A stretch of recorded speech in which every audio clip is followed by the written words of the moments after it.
So Paul asked, I guess Paul and I met at a conference a couple months ago, and he had been talking with Amar back and forth, but kind of presenting to you guys what we do at Vidyard. This is certainly not the holy grail of startup metrics, but happy to kind of walk you through what's important to us and what we measure. And yeah, I'd love to make this interactive, so questions and stuff as we go along, certainly encouraged. But yeah, dive right in here. So just a quick background for all you guys. Vidyard, we're a video marketing product. It's a software as a service platform, and we've recently kind of moved up market. So part of the story that we're going to talk about is that move from a very startup-focused product, jumping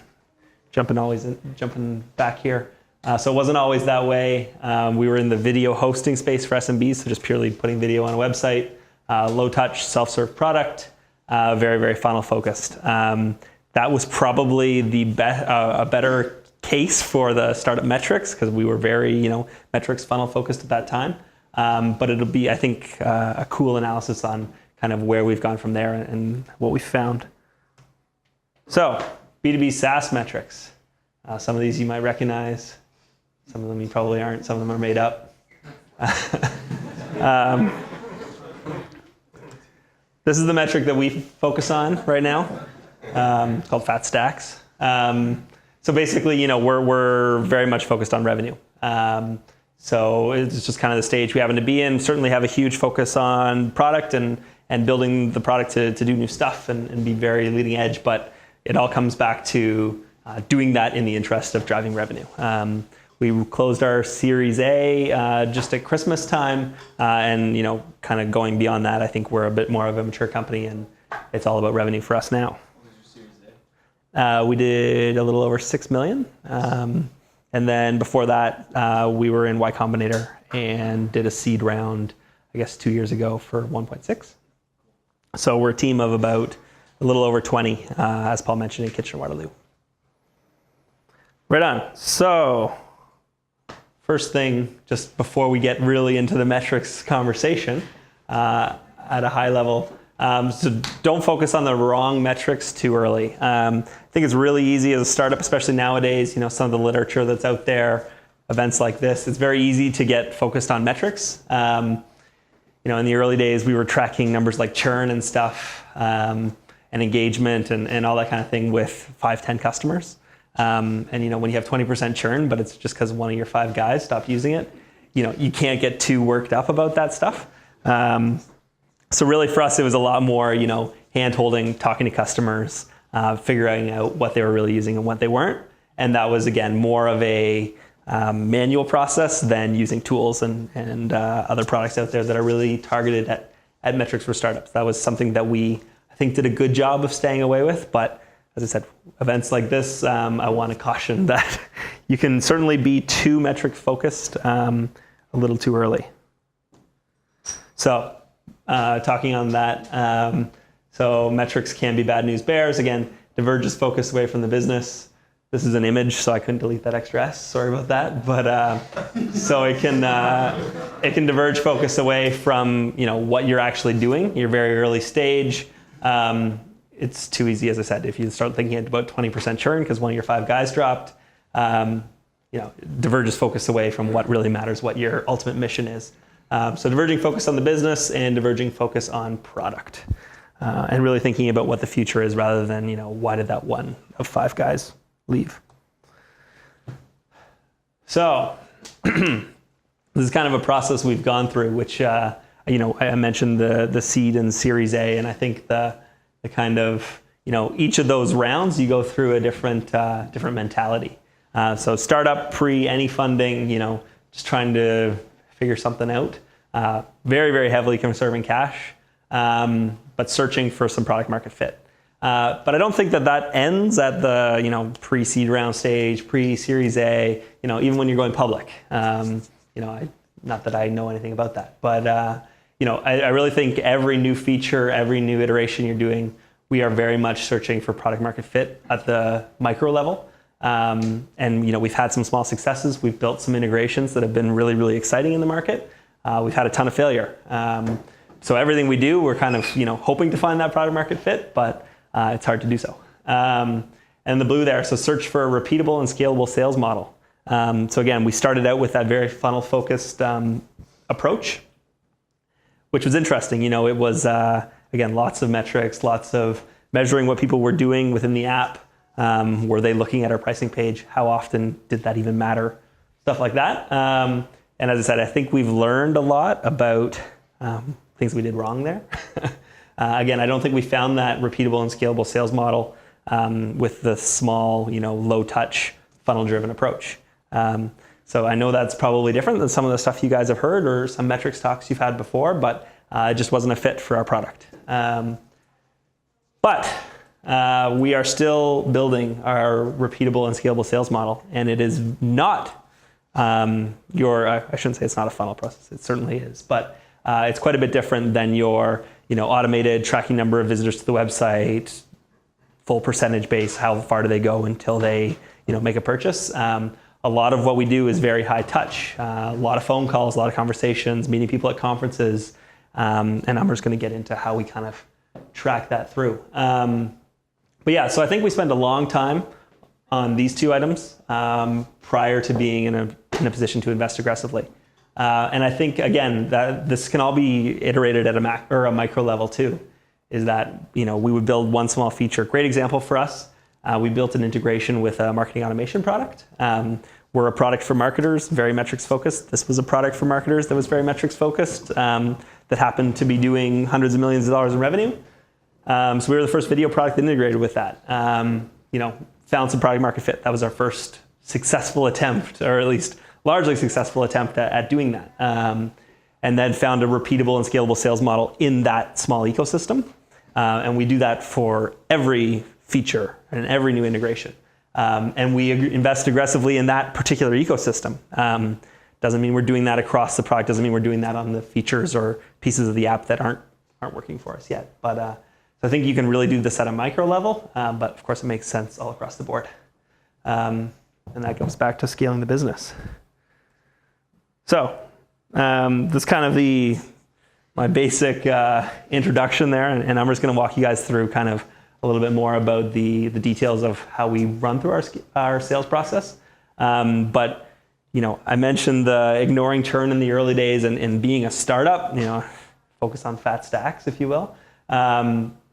But talking to your customers, be less Canadian, hustling, chasing people, telling them why they quit, telling them why they stopped paying you. Like even, again, it's very easy to get caught up in the, we're not there yet, we haven't built it yet. There will be somebody who uses the product and chase them. Like we chase people to the end of the earth to buy our product.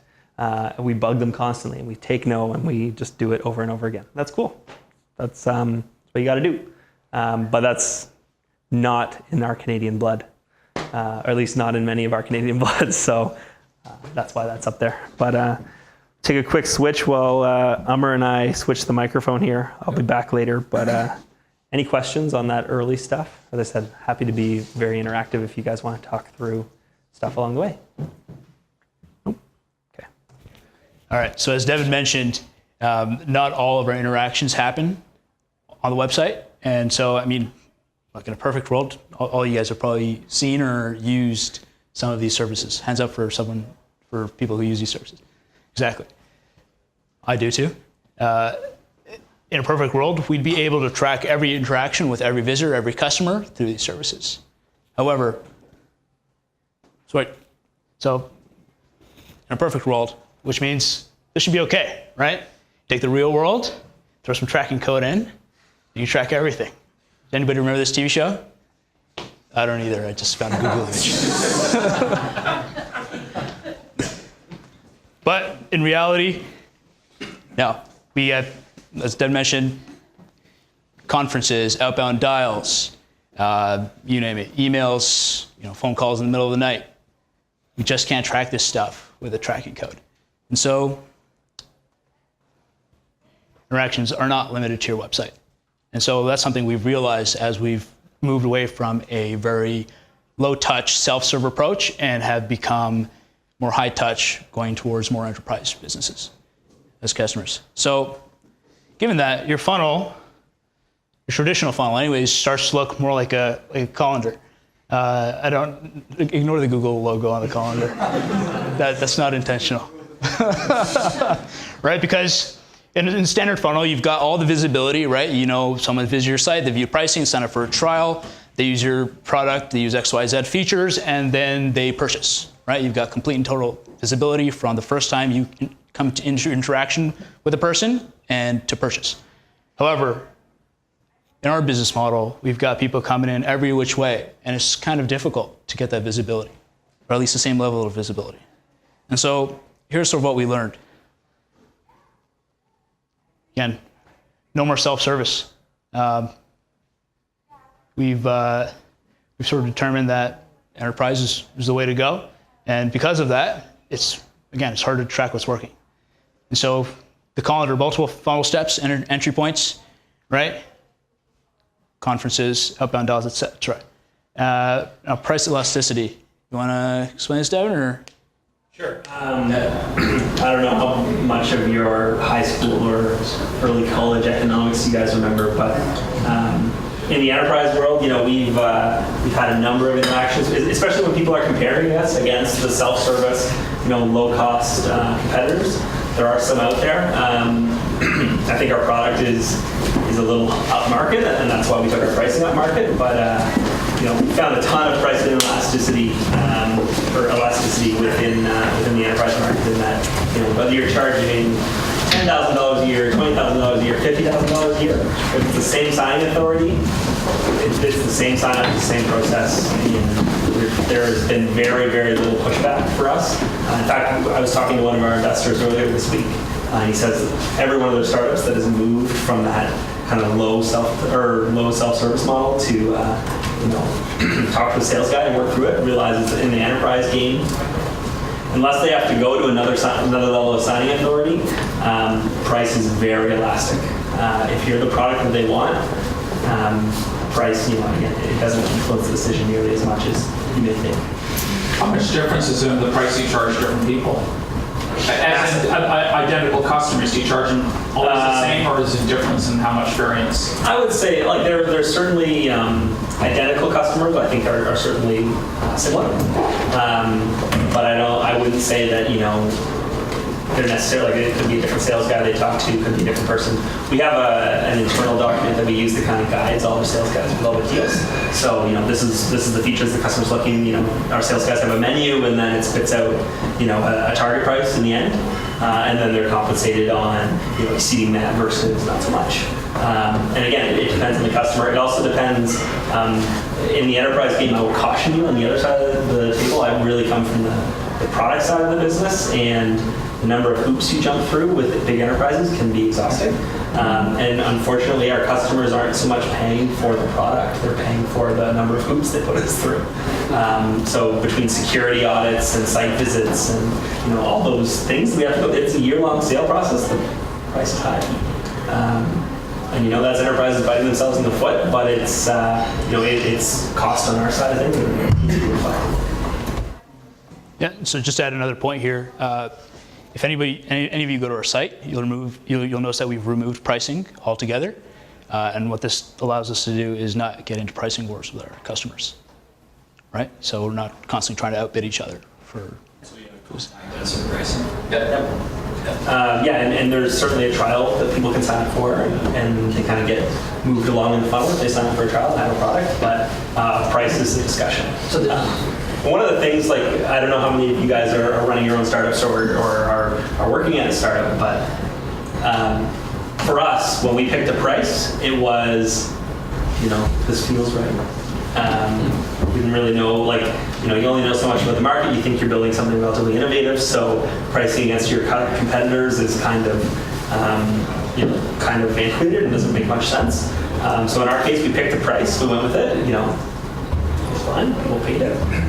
Picked a different price that was a little bit higher. Nothing really changed. Continued to do that, and you know, again, as I said, there's pricing elasticity, especially when, again, back to the economics, when supply and options for products that do the same thing as us is low, then, you know, there's certainly a better discussion to be had. But yeah, just we kind of learned along the way that that presenting a price that we just picked out of thin air It was much easier to have a conversation with the customer. You learn the number of conversations in the early days where people said, man, I thought I was paying, 30 grand a year for it, and instead of paying 3, you're kind of like, oh shit. Yeah. You're left a lot of money on the table. Right? Exactly. Absolutely. And it happens so much that eventually you're like, hey, let's hire some sales guys who've done this and understand how to price a deal and do it that way, because that, especially going up marketing and people are expecting to pay more. Can you look at the business case for certain types of businesses and like the ROI of your product and base your pricing to reflect that? Yeah. Do you want to? Do you want to repeat that question? Do we want to price based on ROI? So yeah, that's value-based pricing versus cost-based pricing versus, there's a lot of pricing theories out there. And definitely we've done that in certain situations. We typically price on a per video basis, and then also number of views that they're expecting to get on that video. So that's largely our cost, but it's also what the customer's going to get value out of. Lots of people are watching their videos and they're producing lots of content. Our product is going to add a lot more value, so the price is higher. So in general, I think those things are relatively correlated, but in a lot of scenarios, the value you're adding can greatly outweigh what you think your costs are and what you think you need to stay alive. Trying to not leave money on the table is a hard conversation. Sorry, I just need to get your question again so I can repeat it, just so we get it out of you. Yeah, I think Yeah? No, the question itself, just so I want to make sure I got it right. Can we, have we thought about value-based pricing? So basically, have you thought about doing value-based pricing and ROI for the customer? There we go. You got it? All right. Yes, sir. You in the back? Did you ever run into issues where you had to, were you too low for credibility? Have you had issues where you just weren't, you weren't seen as credible until you could raise your prices enough? Yeah, absolutely. Right. I think recently with a customer, they were looking at one of our competitors and they were nearly with our competitor at a much lower price. But with our increased prices, it seems like they almost took us more seriously. Yeah. So now you're getting more credibility because of your price. Yeah, exactly. Okay. I think that happens a little bit. Like, if a Rolls Royce was priced like a Kia, you'd wonder what was wrong with it. Right. I'm sorry. Yeah. Just for audio, the question there was: is there more credibility by pricing higher? Yeah. All right. So now that we've sort of got this funnel filled with holes and this process that has a lot of touch and interaction rather than something that's self-serving and smooth funnel, we've built something called Smarketing, which is sales and marketing working together. Normally in an organization, or in a lot of organizations, you see very discontinuous flow between marketing and sales, right? Sales is complaining that marketing is not giving good leads. Marketing is complaining that sales can't close leads, right? But we've really worked together. So what sales and marketing at our organization does is really work to, score, qualify, and nurture leads and get them through the process. Sir, you had a question? Have you had Alec Baldwin come in to talk to your salespeople? Have we had Alec Baldwin come in and talk to our salespeople? No. Coffee for closers. Yep. So marketing, the role of marketing here, as you can see in this beautiful funnel, this is sort of our macro funnel, if you will. Things go from the universe into marketing and from marketing to sales. Actually, sometimes things just bypass marketing altogether, where sales guys will do their own prospecting and lead generation. And from sales, you go into post-sales, where we, and here's where some of your favorite metrics might come in, where you increase the lifetime value of the customer by upselling and even charging them on overages, which has been pretty successful for us. What's overages in your case? Exceeding bandwidth, exceeding minutes viewed on videos. Right. So when someone signs up for a plan, they sign up for a number of videos and a number of views per month. Quite frequently, people will exceed that, so there's a price per additional video. So is that part of the contract that you signed up front? Yeah. So with the deal, it's I'm going to pay X dollars for X number of videos, and then every additional video beyond that, I'll pay a flat price. And yeah, that's certainly negotiated in the Is that original like a deal. table part of your elasticity in pricing? That overage rate is definitely something that we negotiate on. Really? So do you slam some people because you think they got deeper pockets? I think that one in general is pretty flat. That's a very negative spin on it, but yeah, no. No, there's definitely, again, it also depends for us on the length of the video stuff. That's where our cost centers are, like storing large video. Sure. But yeah, I think in general, the overage fees can be a part of it. Typically, it's, if we look at the contract price and the number of videos, if you divide one by the other, that's typically what the overage fee is, if not a little bit less. So it's not like it's we try not to follow the Rogers model of like a 3 times more expensive after your contract value. Typically, it's lower than what you're paying originally. I'll think of the acronym then so I understand for by the end. So the question there was, how do we charge overages? Next slide. There we go. This is something that's also very important to us and also comes after in that little post-sales category. Reducing churn is important for any SaaS business. So early on, you've got 5 guys, 1 guy leaves, 20% churn, right? Who cares? However, this is something that can get out of control very quickly. So let's say your business is growing and, eventually not all businesses are going to sustain 20, 30% month-over-month growth. So let's say you're in a couple of years, you're growing 1% per month, right? What happens if your churn is also 1% per month? Your business is flatlined, right? And so this is something that you have to keep track of, and you gotta be able to increase that lifetime value.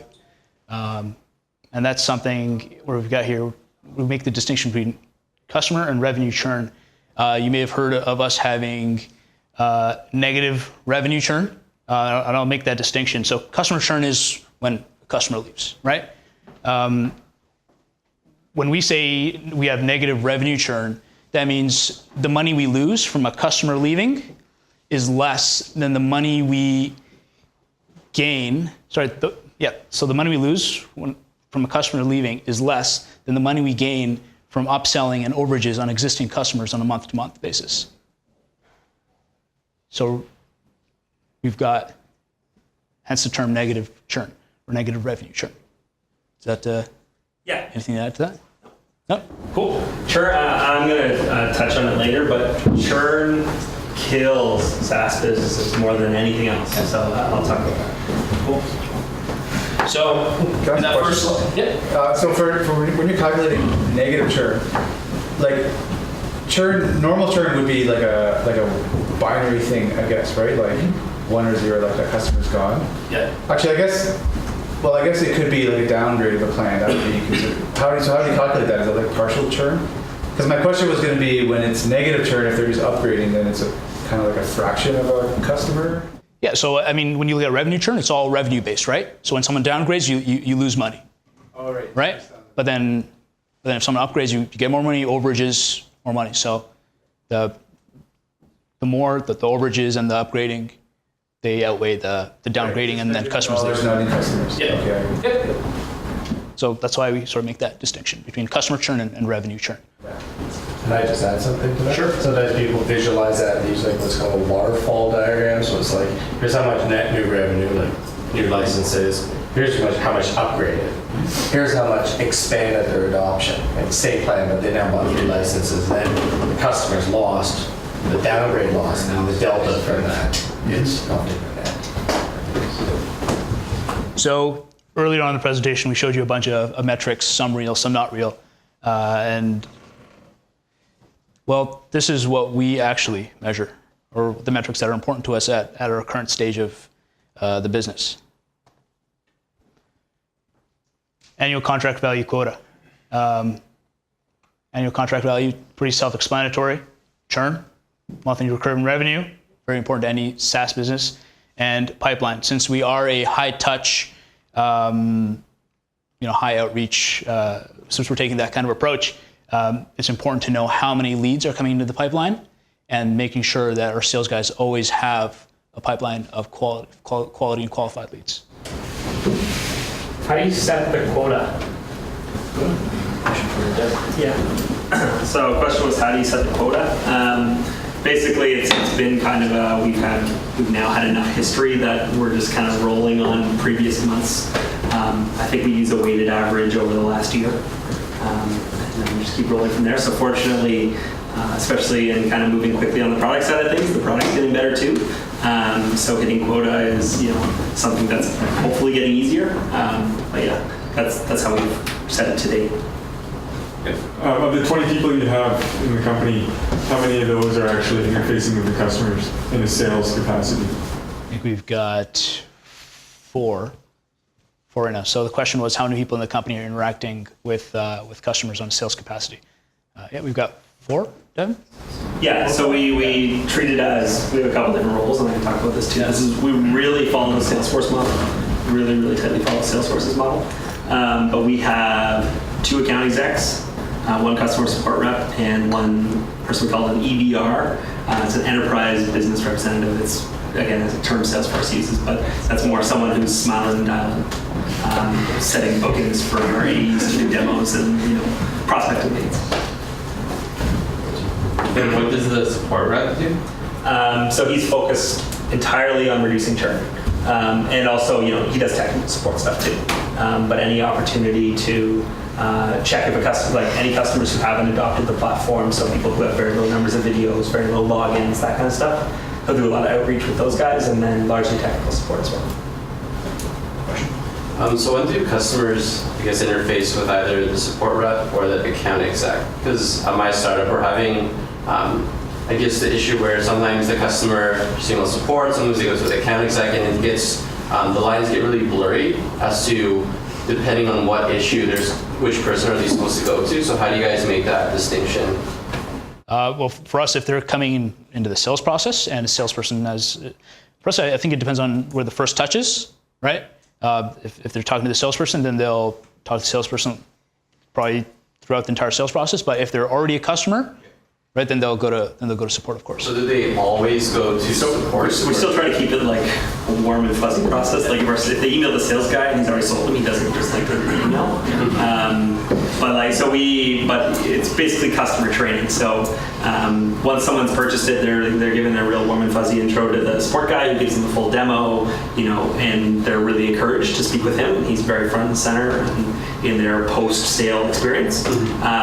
And so anytime that they email the sales guy, because they're used to talking to him, that sales guy will say, "Oh yeah, great to hear from you," adding support, and we'll just throw support on the thread all the time. And eventually the customer learns that they get a much faster response by not emailing a guy who's just going to email someone else. Okay, so the customers slowly... They learn that by contacting support, that's who the sales guy's going to CC anyway. Yeah. So they learn pretty quickly. And again, if they have a good relationship with the customer rep, which is something we try to encourage as much as possible, then they'll typically just go to him because they know him by name. Okay. Yeah, so that question was, how do we determine whether or not someone goes to sales or support? Yeah. Cool. And so these metrics might not work for all of you, might not work for any of you, but they work for us, which leads me to the next slide. Focusing on the right metrics. So what you need to understand is what drives revenue, and then you should determine the metrics around that are going to help drive that revenue, right? Again, there's no one size fits all. I know there's lots of publications, lots of literature that says these are the top 5 SaaS metrics. Well, in reality, those might not be the top 5 metrics for your business. You really need to do the work and determine what's driving your revenue, and then from there, figure out how you're going to measure and hold yourselves accountable to that. And the same thing, you got to, like we've built Smarketing, the universe to marketers, sales, and post-sales. Figure out a sales funnel or an acquisition funnel rather, that works for you. Whether or not it involves salespeople, whether it's just a straight, low-touch, a self-serve system, you need to figure that out for your business. And last but not least, you should all walk away with this one message: collect fat stacks. Yeah, sure. That's the last slide. So there was two things that I was just gonna kind of quickly illustrate. Hopefully, it's helpful. I'm not sure how well you guys. Maybe not. I'm not sure how well you guys are gonna be able to see it. But for us, every SaaS company that's really metrics or funnel driven has a funnel with multiple steps. We certainly do as well. I don't think anyone really excludes that. We actually, in the early days of Low Touch, our funnel was visit website, create a trial, upload a video or create a player, click for pricing, enter their credit card. That was our funnel. Now, our funnel is got a lot of this. Actually, sorry, one question first. You said it was click for trial, then do pricing, so you wouldn't give people pricing until they So we did on the website. I should say we had where you signed up for your credit card. You could also adjust your plan. So you could pick one of the 4 plans that, again, when you created a trial, the pricing was there, but you didn't pick a plan at that time. You got our largest no limits plan as your trial. Okay. But the prices are in both places for sure. So kind of giving you guys the very basics of our funnel now. Let's say this is dollars, fat stacks. The conversation or the steps above here are AE. So AE stands for account exec. Forgive me if I say that over and over and over again. Demo, pilot, trial. Yeah, so first of all, when someone shows up to our website, they can do lots of things. They can start trial. They can request a demo. So we actually, it's interesting. I think the startups and smaller businesses, SMBs, love start trial, love getting their hands dirty, want to try it out. Request a demo is very much we've got an RFP process, we're comparing a bunch of vendors, we want to talk to somebody. Get a lot of people, especially as we've gone up market, get a lot of people using the request a demo, and I think those are kind of the highest value leads. Certainly some of the guys who, if we took this away, I'm sure the number would go up here. But these are pretty high value leads. But still, most of our stuff on the website comes through start a trial. We also have a 1-800 number on our website. Some people will just call it, which is great as well. So phone, I don't know how to spell it. So right away you segmented people by price. No, so I think that comes a lot later down the line. But wouldn't it be that if you click start trial, I guess you're more likely to end up if you're going to. Yeah, that's one signal for sure. In general, again, a price doesn't come until they talk to an AE, and so at that point, we know what company they're from, we know how many videos they're running, we know what they're trying to do with video. That really gets back to the value side of things. We kind of get an idea for how big of a project it is for them and how big of a deal it is, and that leads to kind of an idea for price. What do your prices start at per month? We do a lot of $5 a video a month prices. That's the really low touch.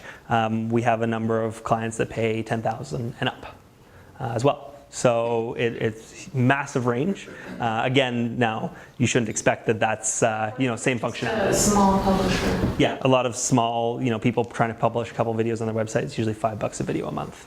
Oh, it's per video. It's not per storage space or anything like that. It's just flat per video. So we have some people who do an hour-long webinar. Some will do a 1-minute demo video. Honestly, there's certainly a range in cost for us between those two, but I think that range is somewhere between it's either 8 cents in storage or it's 2 cents in storage. But it's a lot more on the value of the platform itself, not so much cost base. So that's why it's flat for the length of the video.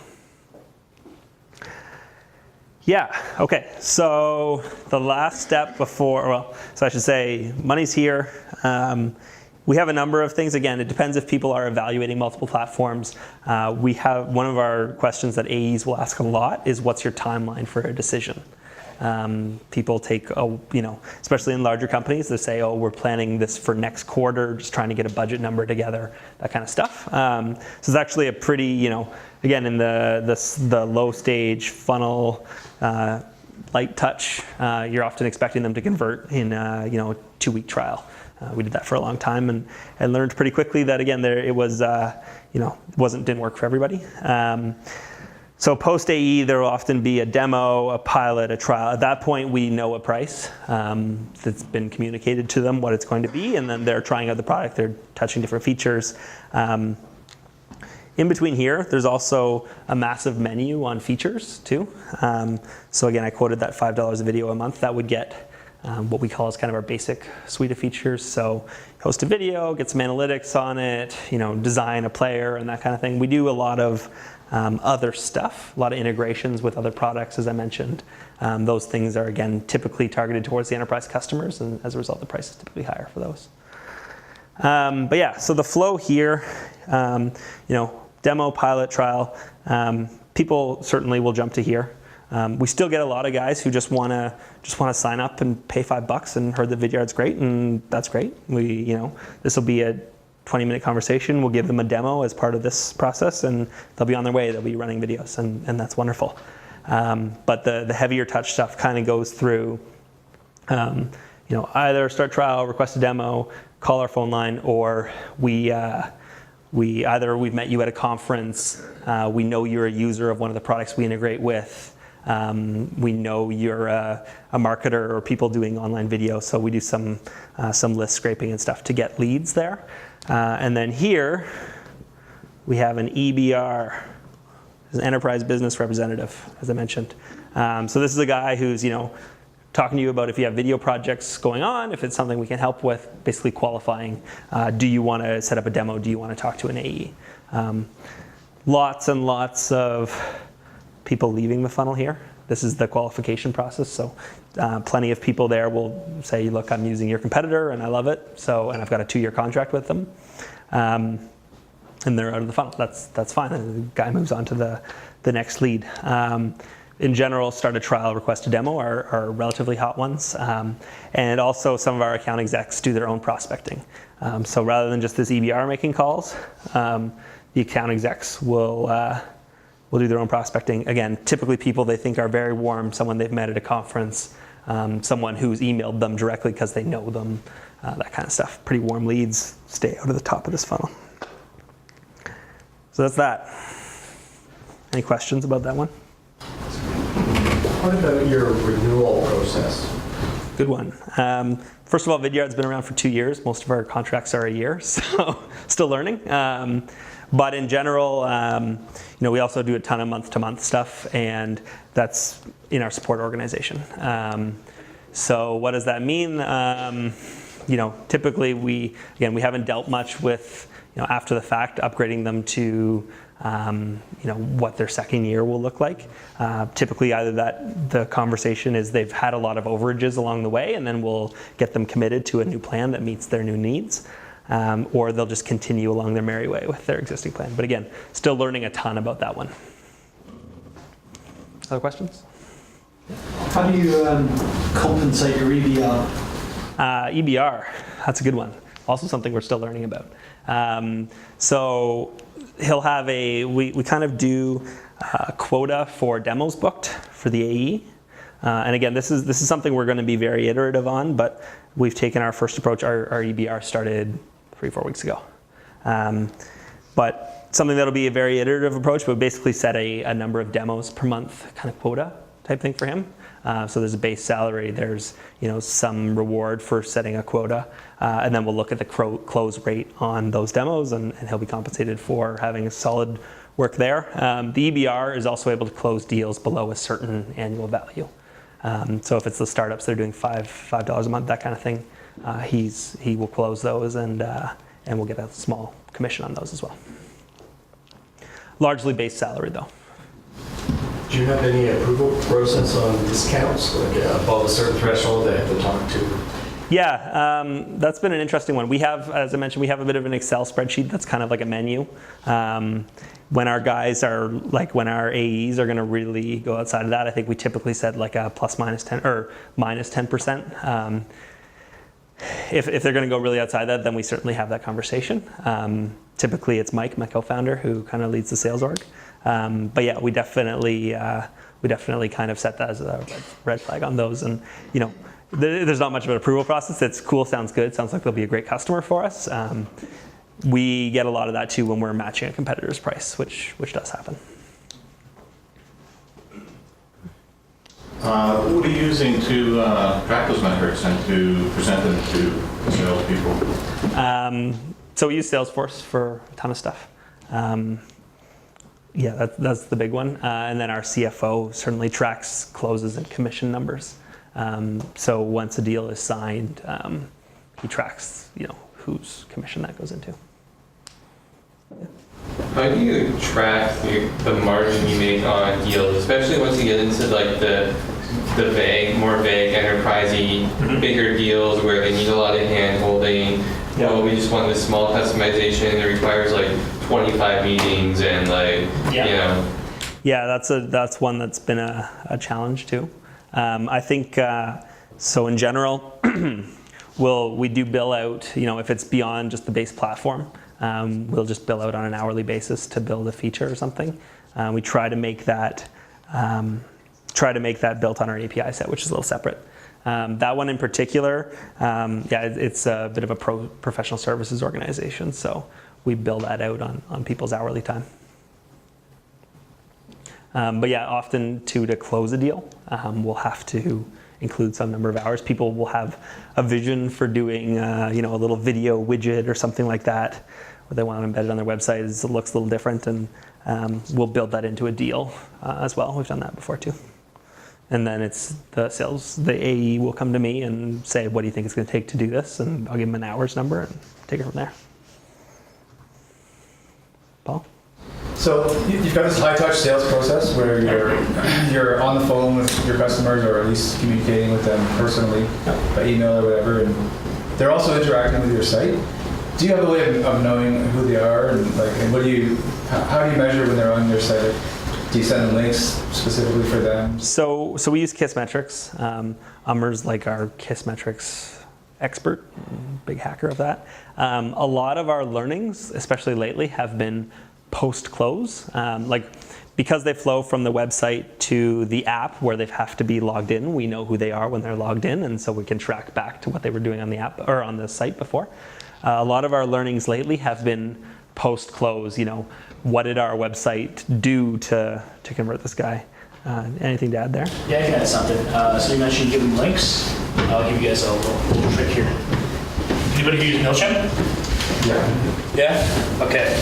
So I don't know about Mixpanel, but Kissmetrics has something called a URL API, right? Where basically if, let's say you're sending out a campaign email to some of your potential customers, let's say you've got the email and you've got a link in that email that points to, a landing page, let's say.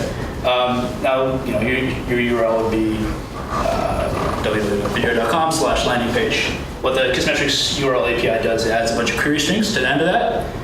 And so if any of you are familiar with MailChimp, you know that in any given email, if you put these characters in, that's star, pipe, email in all caps, right?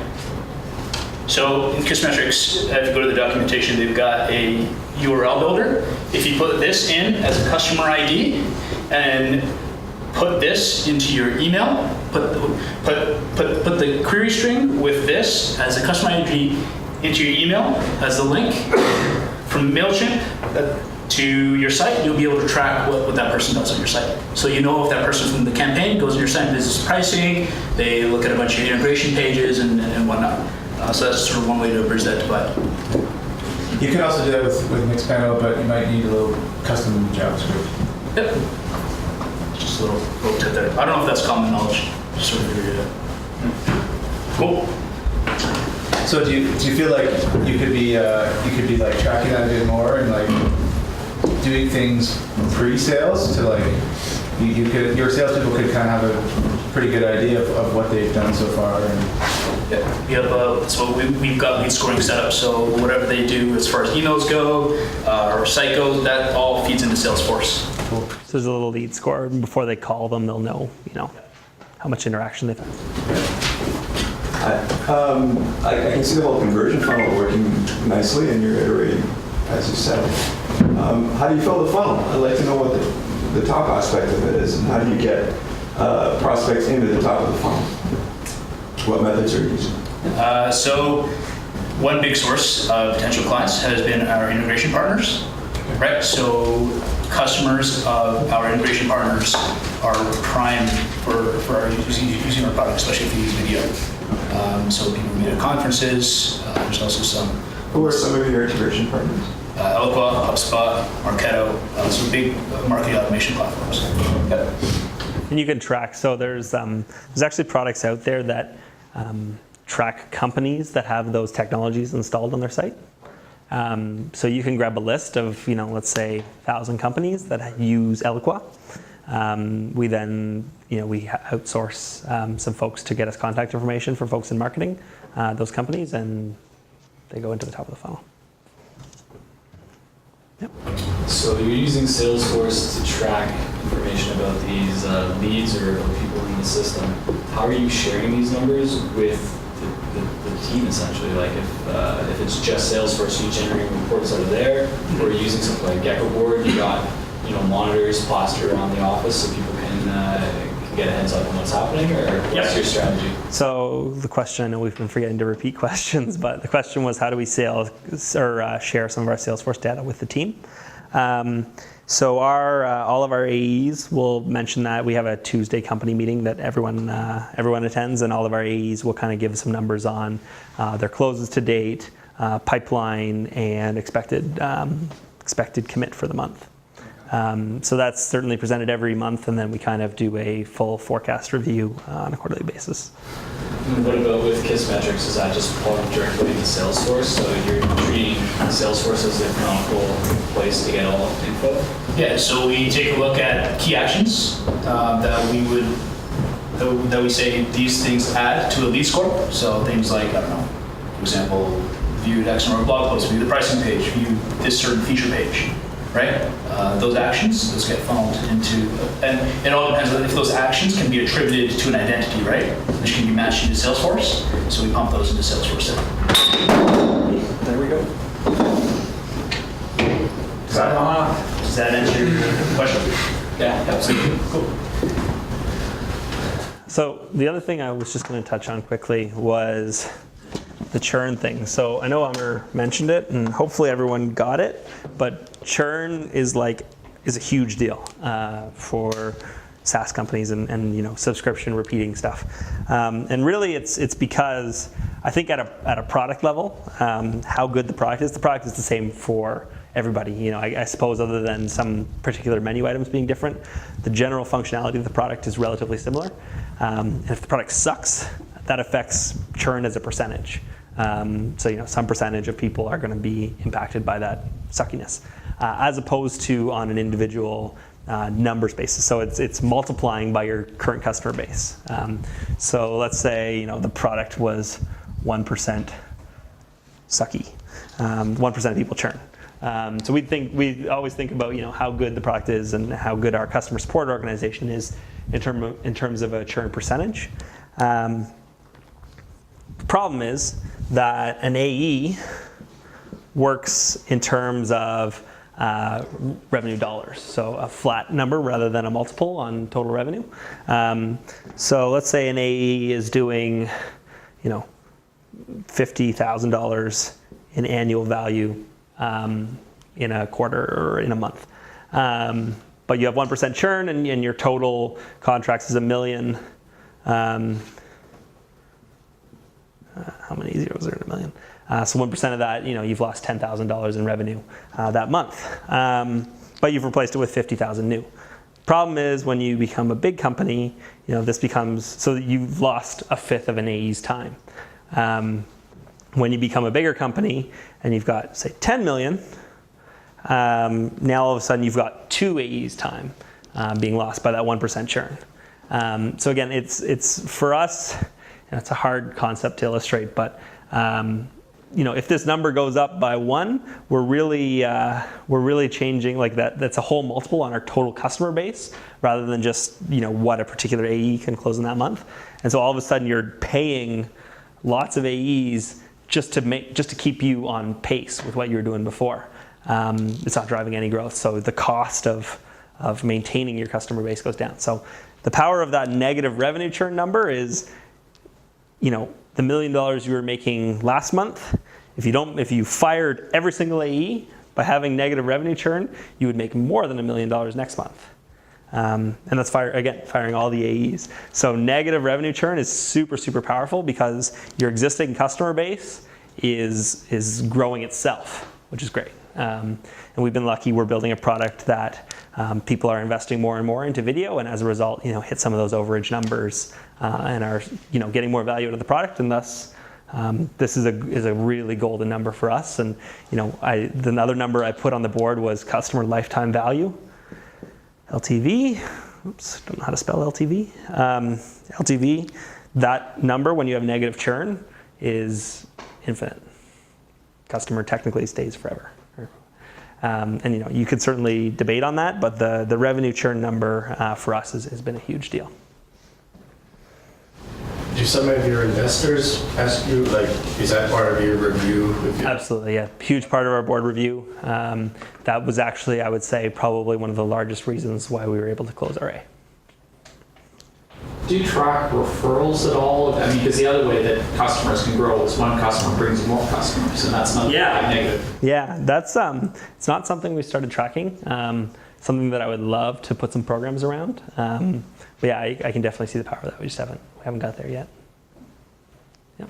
At what point, I guess, maybe in terms of the number of customers that you guys had, did you guys start measuring things like churn and all your other sort of metrics? That's a really good question. I think we kind of came into it more and more as we were growing, but I would say probably when we hit about the 100 customer mark, when it was no longer scalable to call them. So I'd say around the 100 customer mark was when we really invested a lot. I don't know, how many customers did we have when you started? Because that's probably the right answer. Yeah, got that. Yeah, so I'd say that's when we started doing it. Yep. What led you to move up market? You said, was it just trial and error? Yeah, so again, I think it was a lot of learnings around that our pricing model was leaving a lot of money on the table. That combined with... How did you learn that? Again, getting frustrated over and over with people saying they would have paid more. I think the other side of it, actually, I was frustrated with the amount of adoption. Being a product guy myself, we would build a lot of really cool stuff, and people who were paying $5 a month for the product, put the video on their site, it still played, and forgot about Vidyard, forgot that they were paying us, and forgot that they could use this product for all this other cool stuff. So really, I guess we were excited about building more and more powerful things, and in doing so, learned that we needed people to make an investment in those powerful things. So if we charge people more, they're more likely to use it. They're more invested. We have people, the nice thing now, we have customers who have guys at their company whose job is to use Vidyard, which is pretty cool. That's the first time that's happened. But we have a couple guys now who are in the product. Like, we can go into Kissmetrics and see the live feed of people using it. Then there's guys who use it all day long. That's what they do. So. And again, we thought we had enough value there for people with large video libraries that they should be doing that. But again, if the amount of money they were investing into it didn't kind of match. So, and again, I think the customer base too, for people who respected what we were doing, was a big piece of it. And then finally, I know I'm kind of being long-winded with this one, but the integration partners was a big one too. So we had, Eloqua is a great example. It's a Toronto company. I think a lot of their customers are paying $20,000, $30,000, $40,000, $50,000 a month. and running their entire marketing campaign and company or department around stuff they do in Eloqua. And we thought we were adding a lot of value to Eloqua customers, and for us to be going in charging a tenth or even far less than that was kind of, it didn't feel that we were getting the value out of the value we were adding. So. Yeah. As a result of moving up the market, how did, or I guess right now, how do all the, feature requests or the big enterprise customer wants to sign on, but they say we want this type of integration with all these new features that either are really far away on your product roadmap or you guys probably don't even want to do. Yep. Do you always say yes, or do you kind of... Mark Schuster, actually, from Both Sides of the Table, has a really great series of blog posts that he did on the value of professional services in, you're trying to build this big SaaS company, but sometimes you have to do the grunt work for the enterprise customers. For us, it's a matter of, with the time, could we figure out a feature that would get us that same amount of revenue in the same amount of time worked or less time worked? Is there something else that we know that we can build that's going to be a better value invested in our time? I love nothing more than getting paid to build our roadmap. It's the best feeling ever. And if it means reprioritizing some stuff, more than happy to do that.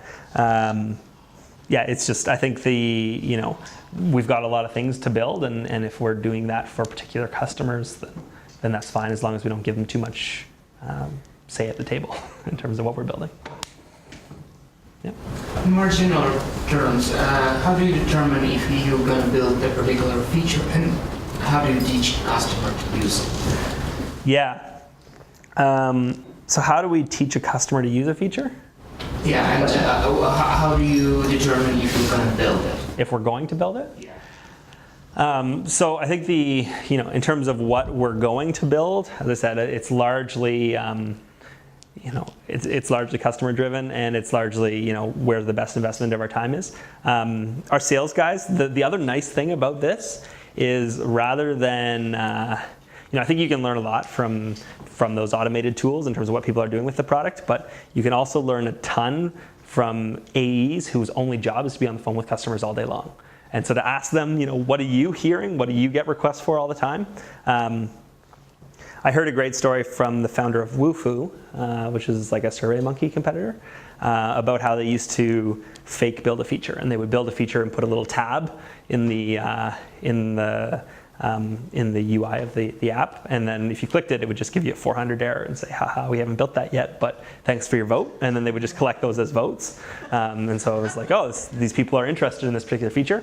Our AEs are kind of doing the similar thing. We'll be on the phone selling something that doesn't exist yet.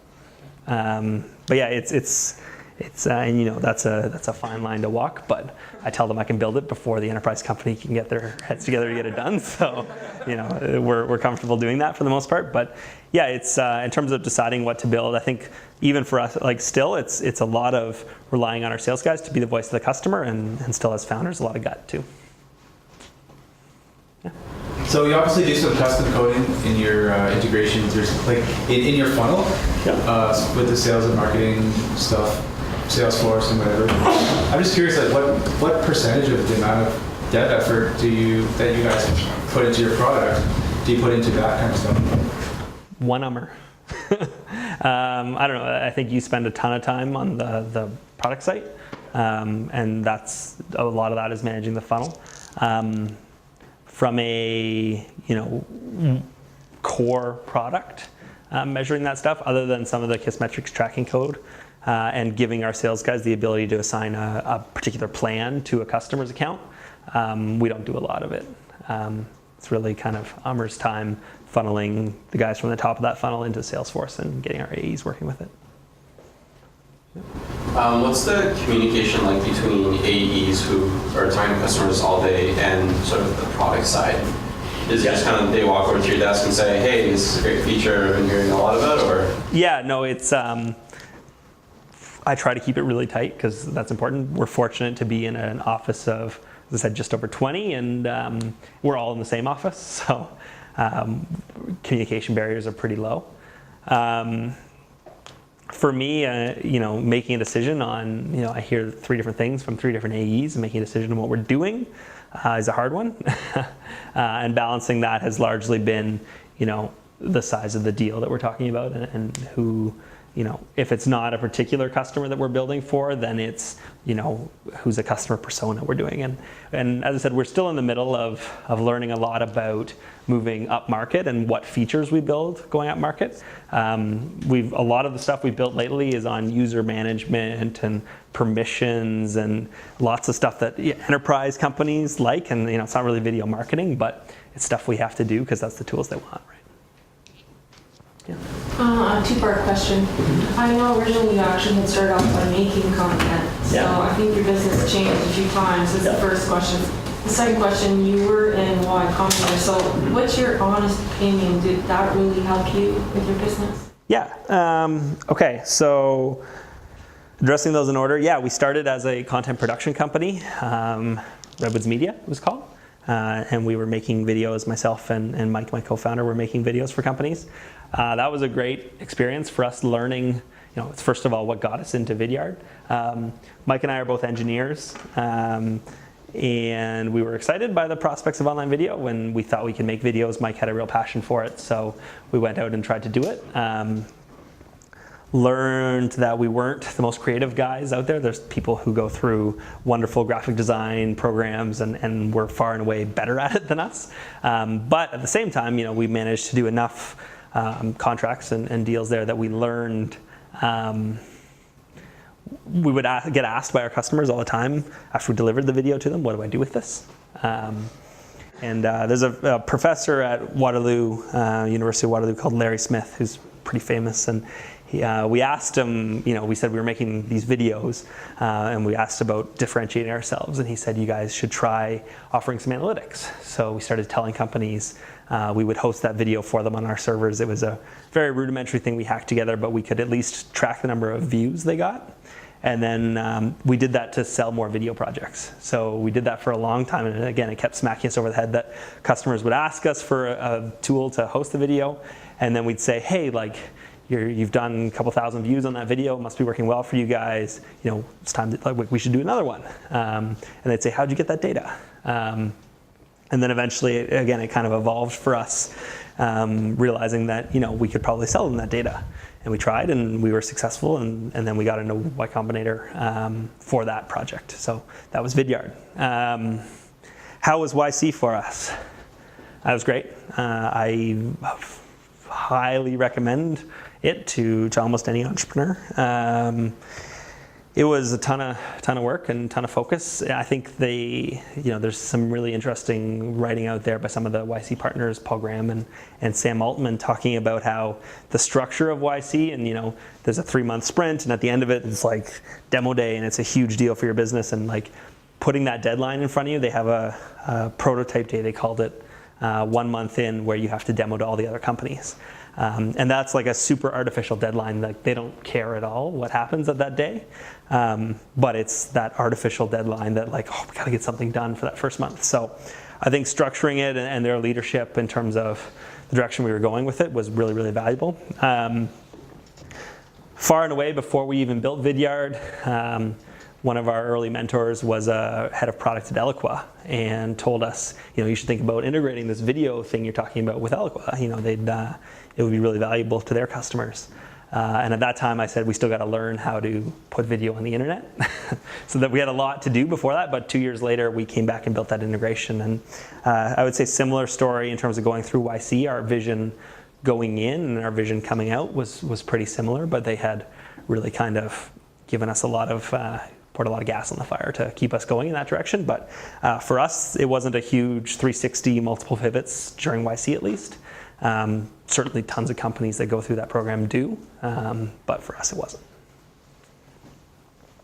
Other questions? So just related to that, do you find you're constrained by technical resources? And that could be 2-part. One is you're inventing new stuff, and the other one is the people you have available. Yeah. That's my side of the business for sure. This funnel stuff is just stuff that I've kind of know what's happening. But yeah, like it's a challenge to find great people. That's something that I spend probably 30-40% of my time on, for sure, in recruiting and trying to find good people to join the team. Is it hard? I suppose it's the right amount of hard. In that, if we could make it easy on ourselves, but I think trying to make the right decisions for the business.